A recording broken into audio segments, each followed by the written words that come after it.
y os quiero invitar a que me acompañéis a la segunda carta de Pablo a los Corintios. Segunda carta de Pablo a los Corintios, capítulo 10.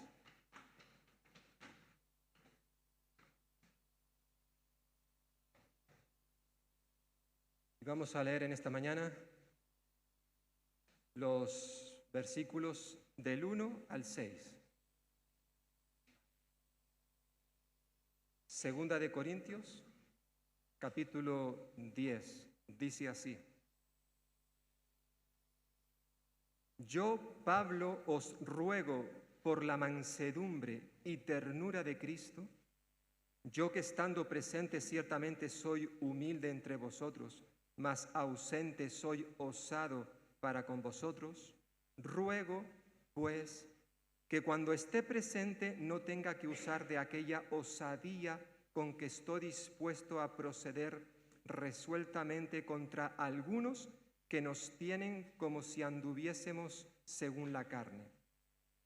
Pues aunque andamos en la carne, no militamos según la carne, porque las armas de nuestra milicia no son carnales, sino poderosas en Dios para la destrucción de fortalezas, derribando argumentos y toda altivez que se levanta contra el conocimiento de Dios y llevando cautivo todo pensamiento a la obediencia a Cristo, y estando prontos para castigar toda desobediencia cuando vuestra obediencia sea perfecta.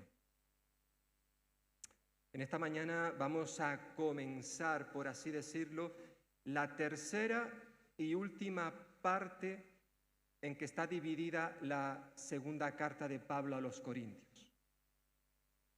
Esta tercera parte va desde el capítulo 10, que hemos leído unos versículos, hasta el final, capítulo 13. Son 4 capítulos donde básicamente, como vamos a estar viendo, Pablo vuelve a tratar un tema que ya había introducido y que ya había dedicado un amplio espacio en los capítulos 1 al capítulo 7. Allí Pablo básicamente ha estado defendiéndose de aquellos que le acusaban de no ser un verdadero apóstol. Y ahora vuelve al mismo tema.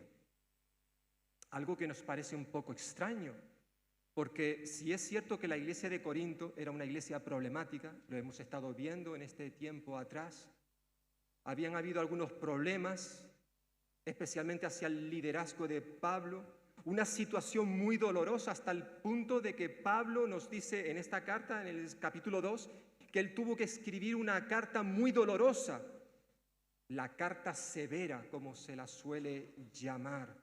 Una carta que llevó a Pablo a derramar muchísimas lágrimas.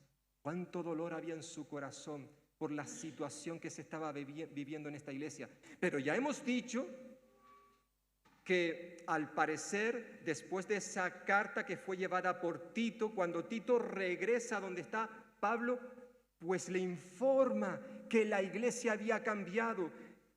La iglesia se había arrepentido de su mala actitud, de sus pecados. Había ahora una buena armonía, hasta el punto que, en vista de esta situación, Pablo aprovecha para retomar un tema pendiente que era el dinero, la ofrenda que se estaba recogiendo para los pobres. Y dedicó, ya hemos visto, 2 capítulos amplios, capítulo 8 y capítulo 9. Y ahora parece como que hay un cambio radical en la carta a partir del capítulo 10, porque Pablo vuelve a hablar sobre la misma temática de los primeros capítulos. Comienza o continúa defendiéndose ante los opositores que había en la iglesia. Claro, esto hemos de entenderlo que, aunque es cierto que la gran mayoría de los miembros de la congregación se habían arrepentido, habían cambiado de actitud, aún permanecían en la congregación un grupo probablemente minoritario, no eran muchos, pero era un grupo de judíos, como vamos a ver en estos capítulos, que aún continuaban acusando, denunciando a Pablo porque no lo consideraban un verdadero apóstol. Le acusaban de falta de integridad, de falta de honestidad, incluso de falta de capacidad, de habilidad para predicar el evangelio. ¡Qué locura! Hablar de esa manera de Pablo. Pero es lo que estaban haciendo, como vamos a ver en estos capítulos. Es por eso que a esta gente, a este grupito de personas que todavía estaban en la iglesia, Pablo los llama falsos apóstoles de Cristo. Lo vamos a ver, fijaos, ya vamos a adelantar un poquito, capítulo 11. Fijaos capítulo 11, versículo 13. Dice Pablo, porque estos son falsos apóstoles, obreros fraudulentos que se disfrazan como apóstoles de Cristo. Se disfrazan, pero no lo son. No son verdaderos apóstoles. Eran judíos que se dedicaban a traficar con la palabra de Dios. Ya Pablo lo ha dicho en esta carta, capítulo 2, lo vimos en su momento, capítulo 2, versículo 17. Estos predicaban a otro Jesús. Fijaos, capítulo 11 que tenéis ahí delante, capítulo 11, versículo 4. Porque si viene alguno predicando a otro Jesús que el que os hemos predicado, o si recibís otro espíritu que el que habéis recibido, u otro evangelio que el que habéis aceptado, bien lo toleráis. Es decir, como vamos a estar viendo, habían personas, estos falsos apóstoles, que estaban predicando a otro Jesús, un evangelio diferente, dice Pablo. Y evidentemente esta gente estaban engañando a muchos en la iglesia. Lo habían conseguido gracias al Señor, gracias a la obra pastoral de Pablo, de Tito, de Timoteo. Hubo un cambio importante en la iglesia. Los hermanos se arrepintieron, pero aún había ese pequeño grupito que estaba haciendo un daño tremendo. Por tanto, debido a que su autoridad apostólica estaba siendo cuestionada por algunas personas, fue que Pablo dedicó la mayor parte de esta carta a defender la legitimidad de su ministerio apostólico y al mismo tiempo reivindicar el origen divino de su mensaje. Pablo se defendió, hermanos y hermanas, como lo hizo. Y ya estuvimos diciendo algo de esto al comenzar el estudio de esta carta. Él se defendió de esta manera. ¿Por qué? Porque la verdad revelada de Dios estaba en juego. Corría cierto peligro, un serio peligro, mejor dicho. Por eso era necesario que Pablo, desde el comienzo de esta carta, recordemos, capítulo 1, versículo 1, comienza diciendo: Pablo, apóstol de Jesucristo por la voluntad de Dios. Él era el mensajero, el portavoz de la palabra de Dios. Nadie lo había escogido en una asamblea de iglesia, no. Fue designado directamente por Dios, que lo envió para proclamar el evangelio de Cristo Jesús. Por tanto, él estaba hablando en el nombre de Dios, la palabra de Dios. Y puede, hermanos y hermanas, que nos parezca un poco exagerado.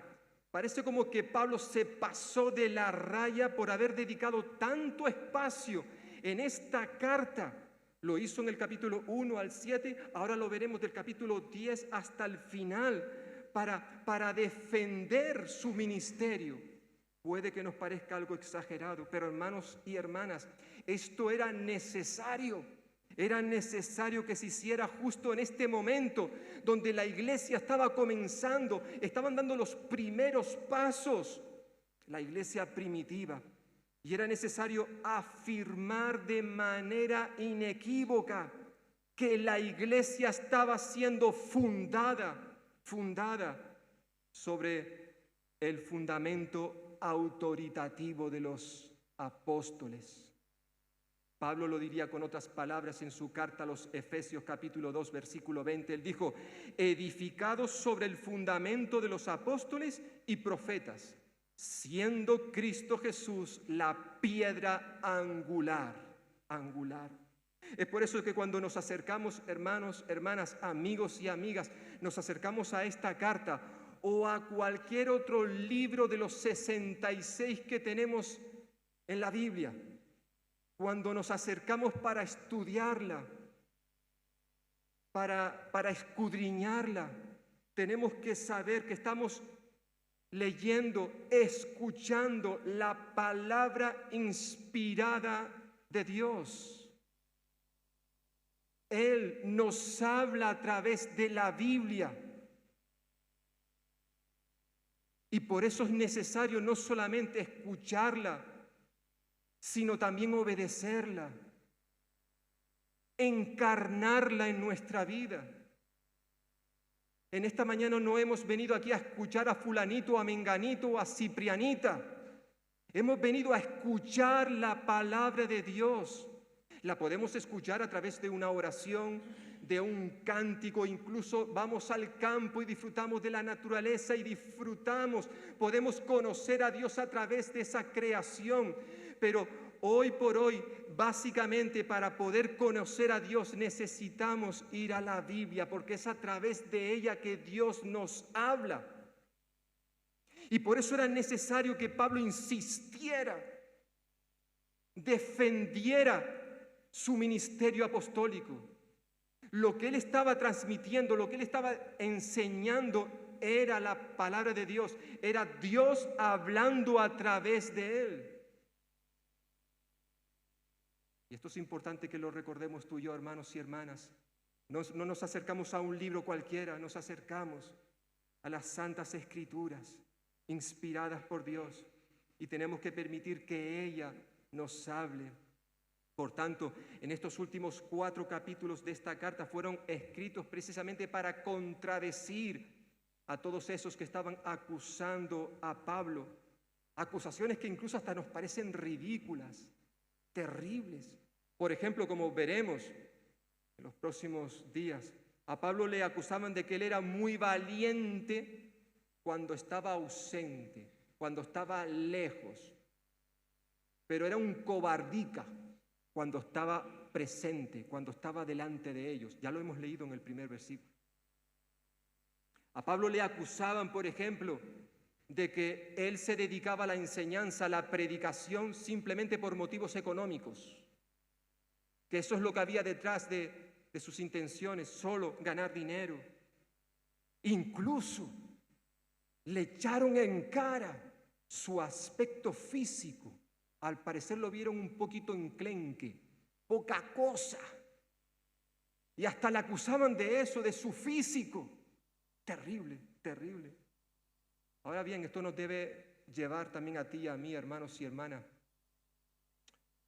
a pensar cómo tú y yo respondemos, reaccionamos cuando alguien nos ofende, cuando alguien nos trata con desprecio, cuando nos critican, cuando nos calumnian, cuando se meten con nosotros incluso por nuestro físico, porque a alguien no le gusta. ¿Cómo reaccionamos? ¿Cómo respondemos?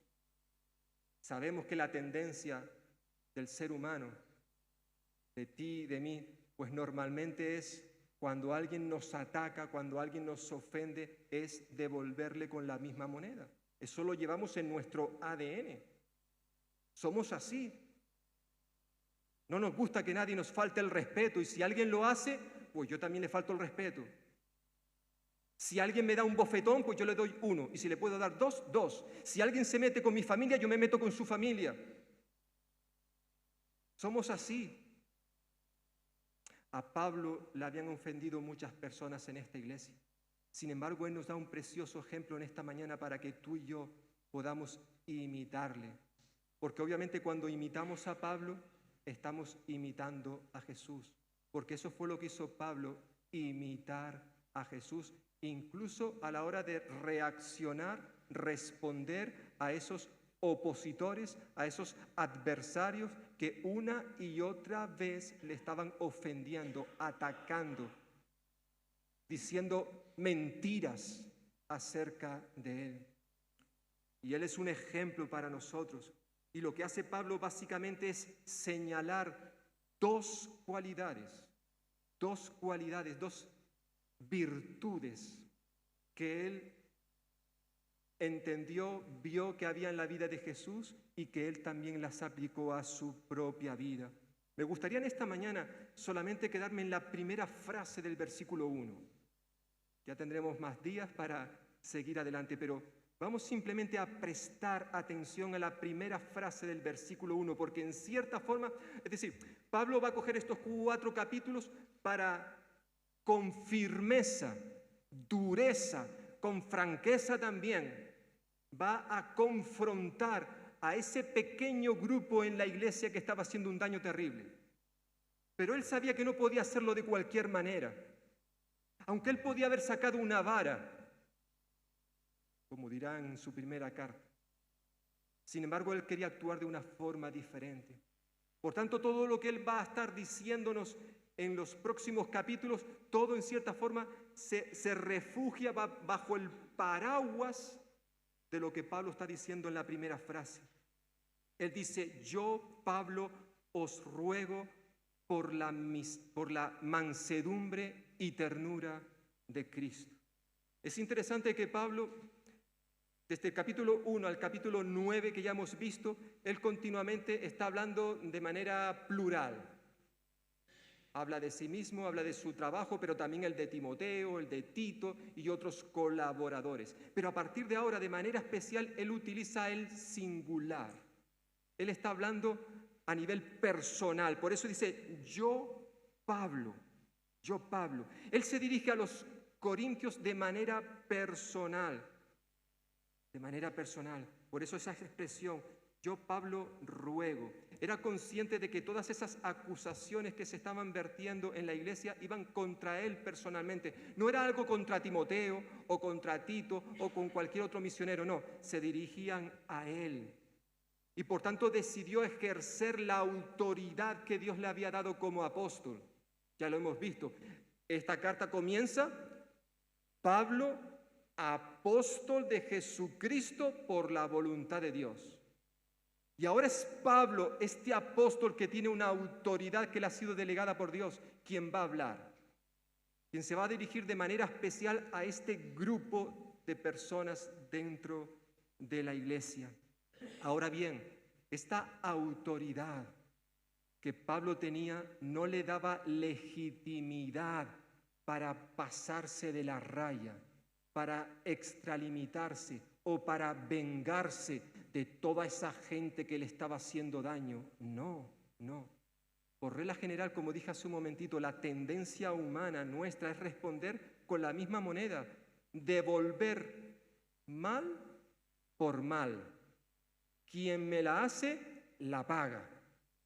Solemos actuar de esa manera, pero Pablo, en vez de actuar de esta forma tan común en nuestra sociedad, él decidió más bien imitar, reflejar en su vida la mansedumbre y la ternura de Cristo. Estas dos virtudes que caracterizaron la vida de Jesús. Por eso comienza, antes de defenderse, antes de explayarse, él dice: yo os voy a rogar, voy a confrontar a estos hermanos, pero lo quiero hacer con mansedumbre y ternura, porque esa era la forma de actuar de mi Señor, Cristo Jesús, Cristo. Y qué buen ejemplo, ¿verdad?, para ti y para mí en esta mañana. Pablo era consciente de que había muchos ojos que estaban puestos sobre él, que le estaban observando para ver cómo él reaccionaría ante tantas acusaciones, tantas difamaciones, gente que le estaba dando por aquí, por allí, por allá. ¿Cómo respondería Pablo ante todas esas acusaciones? ¿Mantendría el control? ¿Tendría dominio propio o explotaría como un globo, dando riendas sueltas a sus deseos, sus pasiones carnales? Podía ser una cosa u otra, pero él decidió, como vamos a ver, a imitar más bien a Jesús en la mansedumbre y en la ternura. En primer lugar, fijaos, mansedumbre. Cristo fue un hombre que se caracterizó por ser una persona mansa. Ya mucho antes de que él naciera, muchos años antes, los profetas habían estado declarando que cuando viniera el Mesías, una de las características que tendría el Mesías sería la mansedumbre. Sería un hombre manso. Quizás lo vemos como lo expresa el profeta Isaías en el capítulo 53, tan conocido, versículo 7. Diría, haciendo referencia a ese Mesías, es decir, al Cristo que habría de venir, dice, fue maltratado, pero se sometió humildemente y ni siquiera abrió la boca. Lo llevaron como cordero al matadero y él se quedó callado, sin abrir la boca, como una oveja cuando la trasquilan. El profeta Zacarías también ya profetizó acerca de esa entrada triunfal en Jerusalén. Y en Zacarías 9:9 dice, alégrate mucho, ciudad de Sión, canta alegría, ciudad de Jerusalén, tu rey viene a ti justo, victorioso, pero humilde, montado en un burro, en un burrito, cría de una burra. ¿Qué fue lo que ocurrió muchos años después? Jesús fue el siervo sufriente por excelencia, que se sometió a la voluntad de Dios el Padre, como lo expresa el autor de la epístola a los Hebreos, capítulo 5, versículos 7 y 9, cuando dice, y Cristo, en los días de su carne, cuando estuvo entre nosotros, ofreciendo ruegos y súplicas con gran clamor y lágrimas al que le podía librar de la muerte, dice, fue oído a causa de su temor reverente. Y aunque era hijo, por lo que padeció, aprendió la obediencia. Y habiendo sido perfeccionado, vino a ser autor de eterna salvación para todos los que le obedecen. Y luego Pedro, el apóstol Pedro, en su primera carta diría, precisamente a eso habéis sido llamados, a seguir las huellas de Cristo, que padeciendo por vosotros os dejó un modelo a imitar. Cristo, que ni cometió pecado, ni se encontró mentira en sus labios. Cuando lo injuriaban, no respondía con injurias, sino que sufría sin amenazar y se ponía en manos de Dios que juzga con justicia. Primera de Pedro, capítulo 2, versículos 21 y 23. Lo cierto es que durante su ministerio terrenal, Jesús afirmó ser manso. Y no solamente afirmó ser manso, sino que nos pide a sus seguidores que le imitemos. Como nos dirá allí en Mateo capítulo 11, versículo 29. Jesús dijo, aprended de mí, que soy manso y humilde de corazón. Y este Jesús quiere que tú y yo le imitemos. Algunos consideran el ser mansos como un signo, una señal de debilidad.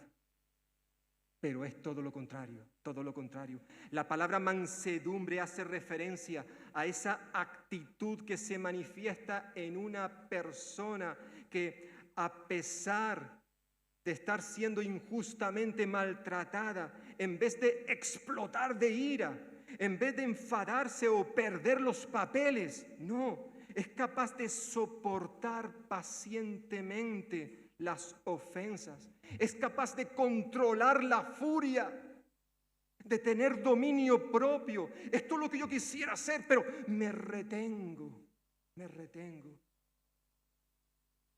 resisto en buscar la venganza, en devolver mal por mal.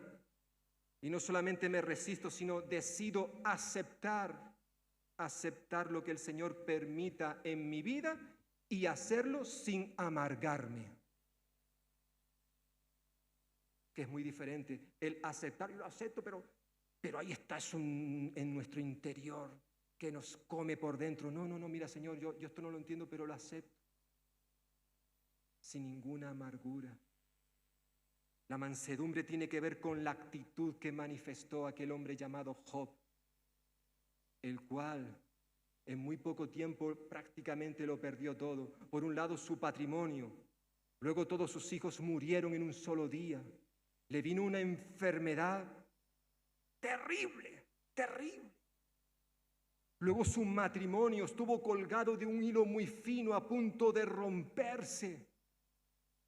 Una tras otra venían las desgracias.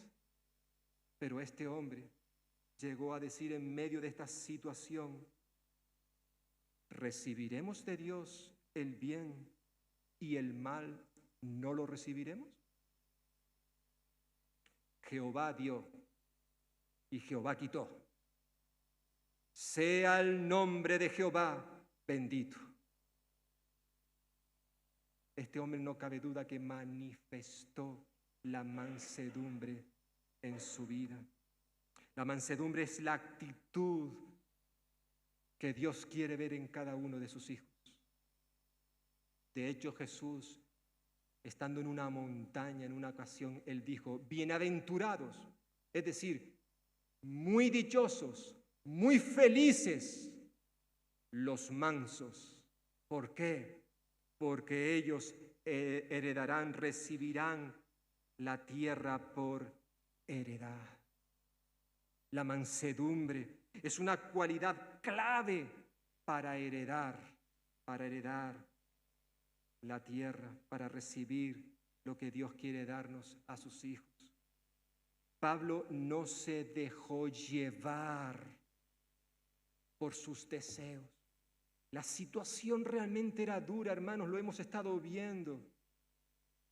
Habían personas preciosas que le amaban, pero había un grupo de personas que le estaban haciendo un daño terrible.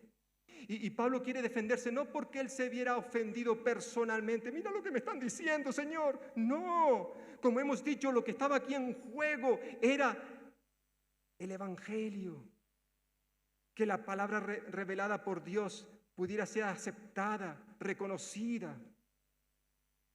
Es por eso que, aunque él quería quizás dar un golpe sobre la mesa y empezar a dar tortazos a diestro y a siniestro, no lo hizo. Les va a confrontar, sí, porque había que hacerlo, pero no de cualquier manera. Había que hacerlo con mansedumbre.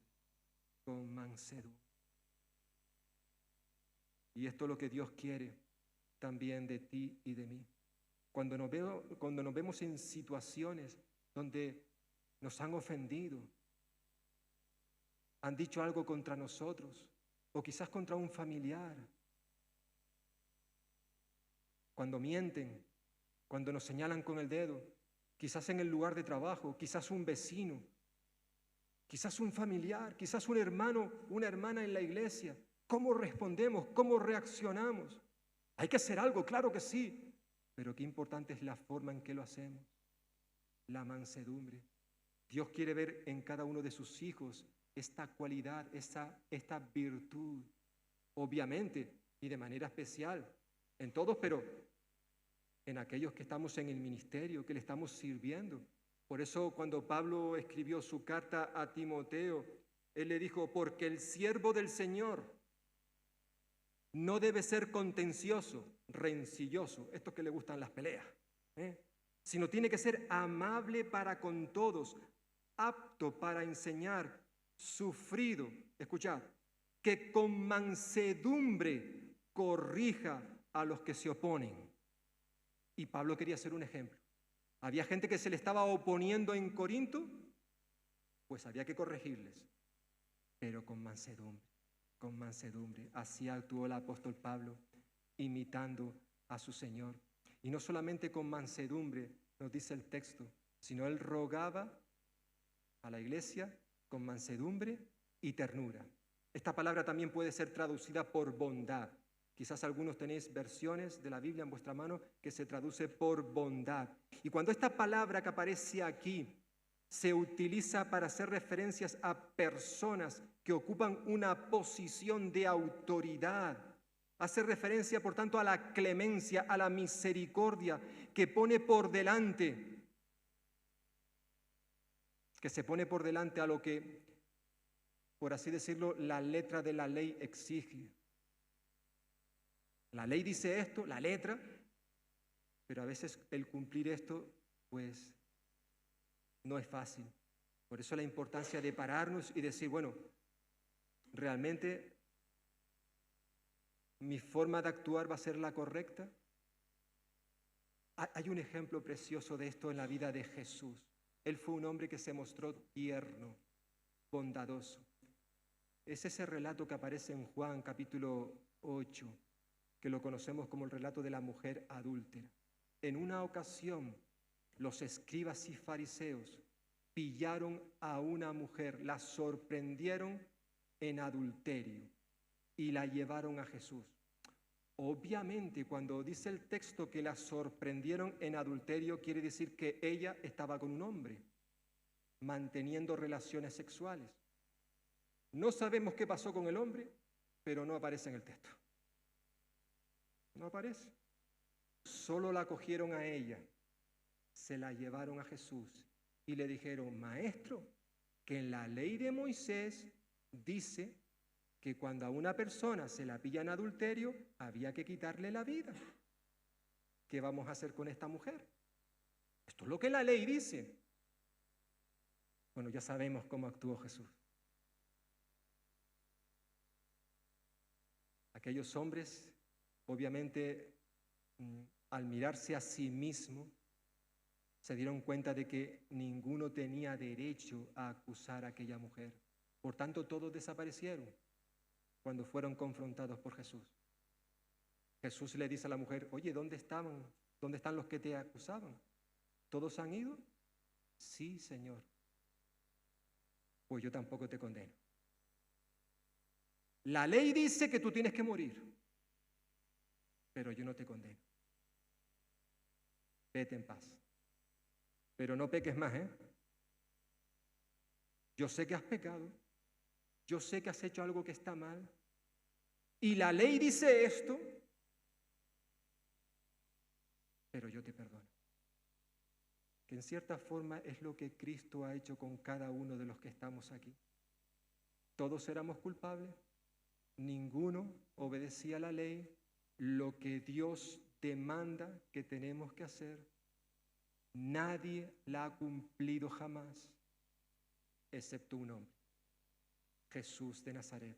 Él la cumplió por nosotros. Y ahora cuando tú y yo confiamos en Él, cuando depositamos nuestra fe en Él, le recibimos como el Señor y Salvador de nuestra vida, Él nos trata con ternura, con bondad. ¿Merecemos esto? Pero Él nos da de su gracia, de su amor. A lo largo de su vida vemos cómo Jesús manifestó esta característica, esta virtud, la ternura, su bondad. Lo vemos desde el principio de su vida hasta incluso cuando estaba en la cruz y estando en aquel madero, oraba al Padre por aquellos que le estaban matando. Tremendo, ¿verdad? En ese momento en donde quizás uno podría maldecir, Jesús no lo hizo. Mostró su ternura para con aquellos que le crucificaban.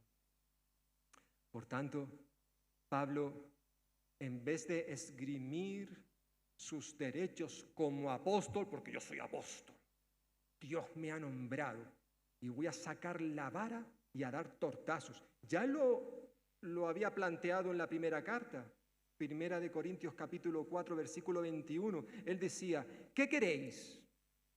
¿Iré a vosotros con vara o con amor y espíritu de mansedumbre? Obviamente Pablo decidió esto. La vara es necesaria, a veces es necesaria, pero antes, primero, tiene que haber un proceso, ¿verdad? Tiene que haber un proceso. En su carta a los Gálatas también Pablo, en un caso de un hermano en la iglesia que había pecado, se había rebelado contra Dios, Pablo le dice, hermanos, Gálatas 6:1, si alguno ha sido sorprendido en alguna falta, en algún pecado, vosotros que sois espirituales, y todos lo son porque en un sentido todos los creyentes somos espirituales, en el sentido de que todos tenemos al Espíritu Santo en nuestra vida. Dice Pablo, vosotros que sois espirituales, restauradle con espíritu de mansedumbre, considerándote a ti mismo, no sea que tú también seas tentado.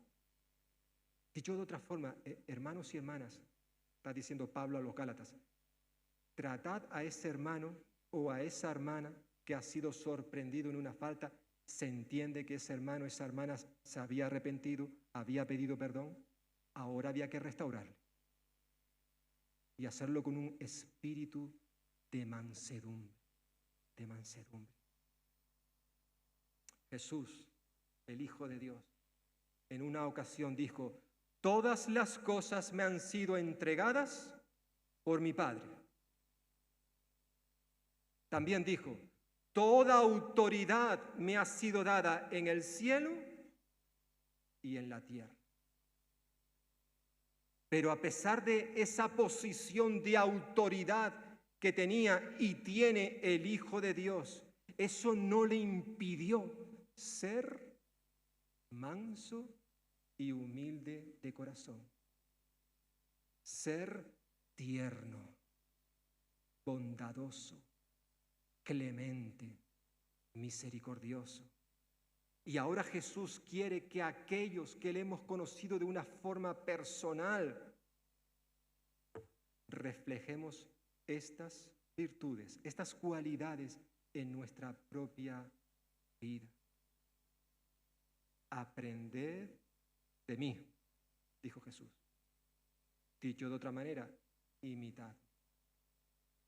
Pablo escribe luego su carta a los filipenses y hablando de este Jesús, de este Cristo, les dice a los filipenses y nos dice a todos los creyentes, haya pues en vosotros este sentir, esta actitud que tuvo Cristo Jesús, el cual siendo, y empieza a describir a ese Cristo. Pero ¿cómo comienza ese pasaje, ese himno, llamado himno cristológico, que habla acerca de Jesús? Dice, haya pues en vosotros esa actitud, es decir, vosotros tenéis que imitar al Señor Jesús, incluso en esto que voy a comenzar a decir a partir del versículo 5 en adelante, Filipenses 2, 5 y sucesivos. Jesús dijo, o en este caso Pablo escribiendo a los filipenses también, vuestra bondad sea conocida de todos los hombres, vuestra bondad, vuestra ternura, gentileza. Esto, hermanos y hermanas, no es algo opcional que tú y yo podemos hacer o no hacer dependiendo de las circunstancias, dependiendo del día. De hecho, tú y yo como hijos de Dios tenemos al Espíritu Santo en nosotros. Y la Escritura dice que el fruto del Espíritu es amor, gozo, paz, paciencia, benignidad, bondad, fe, mansedumbre, templanza. Ese es el fruto del Espíritu que está en ti y en mí porque tenemos al Espíritu Santo en nuestra vida.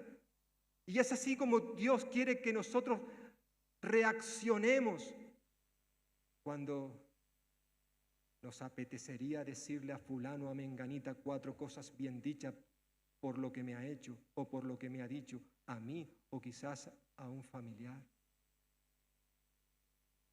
Pablo va a confrontar, como vamos a ver en los próximos domingos, a estos falsos apóstoles. Pero lo va a hacer teniendo en cuenta estas cualidades que manifestó Cristo Jesús a lo largo de su vida, teniendo en cuenta la mansedumbre y la ternura. Dios quiere que tú y yo actuemos de esta forma. Repito, no es algo opcional, no. Estamos llamados, hermanos y hermanas, a ser diferentes a la gente que nos rodea. Vivimos en un mundo donde hay mucha competencia, donde mostrarse manso y tierno es de débiles, de fracasados. Pero la Biblia dice que es todo lo contrario. Dios quiere que tú y yo tratemos a los demás como nosotros queremos que nos traten a nosotros. Por eso el Señor Jesús también en aquel sermón de la montaña dijo: así pues, haced vosotros con los demás como queréis que los demás hagan con vosotros. Porque en eso se resume la ley y los profetas. Mateo capítulo 7, versículo 12. Es decir, Jesús dice, mira, el Antiguo Testamento, a eso se refiere con la ley y los profetas, el Antiguo Testamento se resume de esta manera: que tú hagas con los demás como tú quieres que hagan contigo. En otro texto y en otro contexto, Jesús habla del primer y gran mandamiento, el cual es: ama a Dios y ama a tu prójimo. De estos dos mandamientos, dice Jesús, se resume fácilmente toda la Escritura. No es fácil. No es fácil en el mundo en el que vivimos ser manso y tierno. Pero Dios quiere que tú y yo lo seamos. Y tenemos que tomar una decisión, hermanos y hermanas, si aún no la hemos tomado. En nuestro diario vivir, quizás ahora mismo estás pensando, estás recordando situaciones con ciertas personas.